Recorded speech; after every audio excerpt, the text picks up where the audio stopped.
Hey, it's Mark Goldberg from Mark Vlogs Watches, and let's get it out of the way. Yes, it's 30 days. I'm still within January, so I really shouldn't have to do a quick wristwatch check because you know I should be wearing the 14060M. Cut! Hey, it's Mark Goldberg from Mark Vlogs Watches, and here we are still in January, so I shouldn't have to do a quick wristwatch check. Why shouldn't I have to do that? Because within January, I was challenged by my good friend, Bruce Williams. No, I challenged him. Cut! Take three. Hey, this is Mark Goldberg from Mark Vlogs Watches, and it's January, so I should still be wearing the 14060M Rolex, which I was challenged to wear for the entire month of January by my good friend Clyde Anderson. But here we are. It's January 12th, and I just looked at my watch to check the date, and as you know, the 14060M is a two-line no-date sub, so quick wristwatch check. Ball. As you know, I have one ball, and this is it. All right, let's roll the credits and we'll talk more.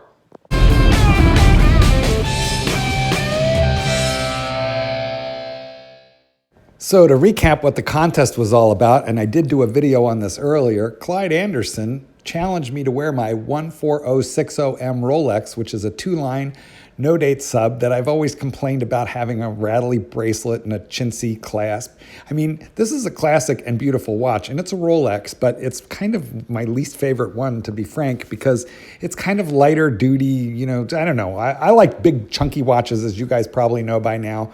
I'm a little fonder of my deep sea dweller than this guy. In the meantime, I picked this out of Clyde's collection for him to wear, and I did it sort of as revenge because he picked the watch he knew I didn't love wearing, and I picked one that is so small. This thing is like 34 millimeters, and I knew he'd barely be able to read it. Now, mind you, I went into this with the intent to win. I was going to do battle, and I had a trip right away, so here I am in the United Club at O'Hare, and I've got my watch, and I'm preparing to love it. And quite frankly, as time went on, I did begin to like this watch a whole lot more. And you'll see that I took it with me to the ski resort of Snowbird, where my friend has her condo, and I was in Utah with camels and dogs and working, but we had lunch up at the Snowbird area, and you can see it's very beautiful. And I have to say, I was lucky that Clyde picked this watch because although it didn't have the date, which caused me a little bit of consternation, it's a Rolex, and it's a beautiful Rolex at the end of the day. So it was driving me crazy not to be able to switch watches constantly, but hey, if I have to get stuck in one watch, it could be a lot worse than being stuck in a Submariner, right?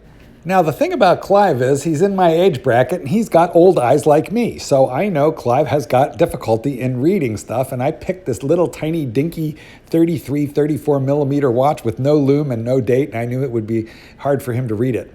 Now, in case you're wondering about Clive, he's a lawyer. He lives in Oklahoma City, and you will know him best from organizing and running all of the live streams for the Pontiff, Archie Luxury, and Clive does quite a good job of that and has become a dear personal friend. Friend or no friend, this was war, and I was bound and determined to win this contest. So I had a leg up because I was wearing a Submariner. It might not have had a date, and Clyde knew it was one that was kind of annoying me on the one hand. On the other hand, I picked this little tiny freckle of a watch that it was a 34 millimeter chronograph he had to wear, so it had subdials confusing everything, and Clive's old, so I knew he wouldn't be able to read the time. And one day he called me up, and I think it was the 8th of January. He barely made it past a week and said, "I give up. I took it off and I'm wearing a real watch now."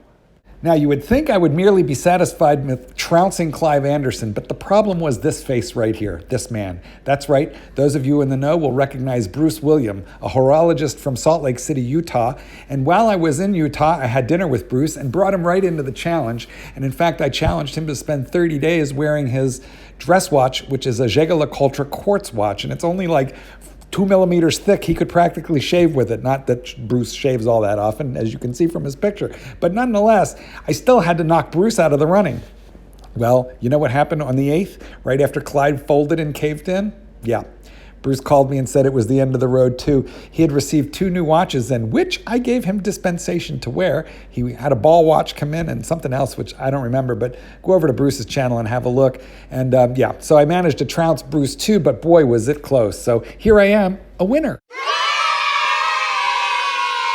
I was so relieved I could dip back into my collection again. The first thing I did was fish out this giant chunky man watch. It's a Breitling, it's a steel fish, it's good for 500 meters of depth, and it's a chronograph and a chronogram. So it just satisfied my longing for big, thick, half-pound chunk of steel on my wrist after wearing that lovely little dainty Rolex. Well, I managed to wear that Breitling for about a day and a half before I missed my blue ball. So I fished that out of the bank box and I wore that at night and in the morning, the next morning, and here I am now wearing the Breitling and the ball alternatively. I seem to make it 2 or 3 hours in one and then I put on the other. It's going to take me a little time while I'm wearing, big, fat, thick chronographs with ETA movements before I'm ready to wear my dainty little Rolex again. But you know what? We had a good week together, and I'm pretty sure I'm going to put her on again.